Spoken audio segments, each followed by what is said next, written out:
napag-usapan natin ang patungkol sa may laban nitong si Lesion at Dagruel kung saan lumalamang na itong si Xion. Pero bago natin simulan itong video na ito ay i-roll muna natin ang intro.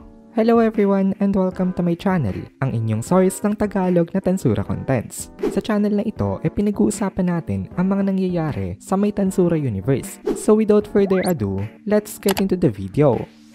Nag-upload na nga pala guys ang Kohay PH ng Tagalog na solo leveling. Kaya kung gusto mo makapanood ng Tagalog solo leveling contents, bisitahin nyo ang Kohay PH, link in the description. Habang tumatagal ang laban, lalong lumalakas ang mga atake ni Xion at lalo ring bumibilis itong mga ito. Pero kahit na ganun, hindi niya pa rin ma-reach itong si Dagruel. Kasi nga, bare hands lang ang gamit ni Dagruel sa paglaban sa kanyang espada. Napasabi na lang itong si Xion na napakarami na daw ng mga ibinato niyang atake. Pero wala daw siyang na-deal na kahit na isang damage dito. Talagang sobrang tigas ng hardened body nitong si Dagruel. Pero hindi lang one side ang comment na ganon. Kasi itong si Dagruel ay namangha rin dahil sa tibay ng espada nitong si Xion. Kasi nga, ang daming beses na nitong tumama sa may hardened body niya. Pero hindi pa rin nasisira ito. Hindi katulad ng ibang mga sandata. Nag-reply naman itong si Xion dito na of course daw. Kasi ito daw ay ibinigay sa kanya nitong si Rimuru Sama. At ngayon, para na ring part ito ng kanyang original body. Araw-araw palang pinapolish nitong si Xion itong sword niya na ito. Palagi niya itong ini-imbue with her demonic energy para mag-blend na rin ito sa kanya. Kaya hindi na daw talaga exaggeration na sabihin na part na nga ito nitong katawan niya. Kasi habang lumalakas itong si Xion, lalo ring lumalakas itong kanyang sandata. As a matter of fact, mythical grade level na nga ito ngayon. Ang sandata niya na ito ang kanyang Hercule Deluxe. Kaya kahit na sobrang lakas ng kalaban at kahit nasa suspended world pa, nagagawa ng sword niya na mai-withstand ang malalakas na salpukan. Nai-withstand nito ang iba't ibang powers na possessed nitong si Dagruel. Kabilang na sa mga ito ang hardening transformation, destruction of all things, magic nullification, attribute neutralization, and quake wave. Itong mga ito daw equivalent na to ultimate skills. Kaya talagang Continent's Wrath ang nickname nitong si Dagruel.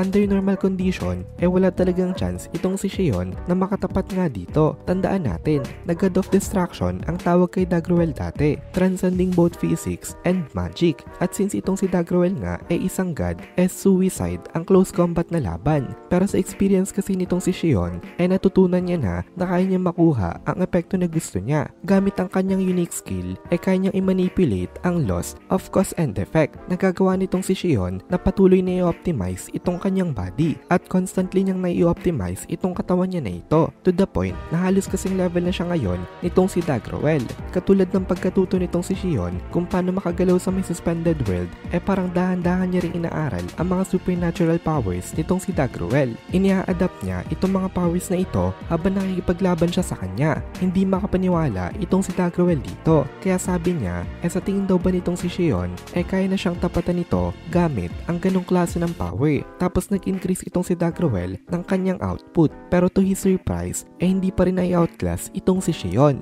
Ito pala dahil naka-activate ang guaranteed outcome ng unique skill na Coup. Napaka-invincible daw nito sa isang world kung saan naka-stop ang time. Kasi naka-maximum pala itong effect nito dito. Kaya kahit na 10 times na mas mataas ang energy ni Dagruel sa kanya, hindi siya nito may overpower. Pero hindi ibig sabihin nun, kaya niya nang talunin itong si Dagruel. Kasi hindi pa rin daw kayang talunin ng imitation ang original owner. Pero mas swerte pa rin itong si Xion. Kasi nga, hindi niya naman talaga kailangan na talunin nga ito. Hindi na sila endangered na katulad ng kanina. Kasi hindi na sila mamamatay sa may battle na ito. Dahil once na hindi niya na kayang lumaban, nandito naman itong si Veldora. At ito na ang lalaban para sa kanila. Gusto na sana mag-take over nitong si Veldora ngayon. Kaso, biglang merong kumapit sa may balikat niya. At dahil dito, biglang nanghina itong si Veldora. Ito pala, walang iba kung hindi itong si Ruminas. Habang nanghihina itong si Veldora, gumagaling naman ang mga injuries nitong si Ruminas dito. Hinihigop nitong si Ruminas itong kanyang mana. At sabi nitong si Ruminas dito, ito daw ang punishment nitong si Veldora dahil late nga ito na nakarating dito. Ngayon,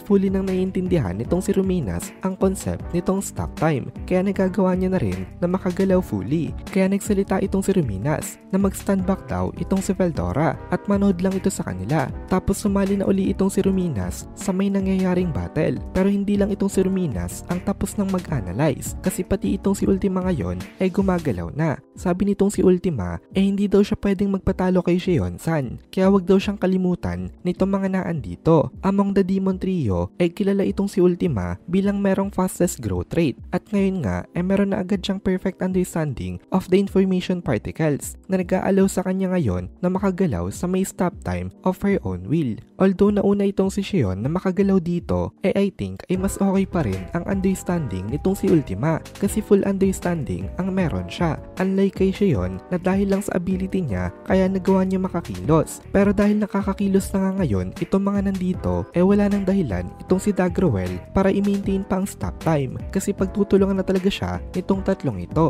Kaya ini-cancel na nitong si Dagruel itong suspended world. At dito na muna natin tatapusin itong video na ito. Kung nagugustuhan mo itong mga videos natin, ay please consider joining the membership para mapanood mo na agad ang mga kasunod na part dahil palaging advance ang ating mga members. Also, ay please consider leaving a like at mag-comment ka na din para ma-boost naman tayo ng algorithm.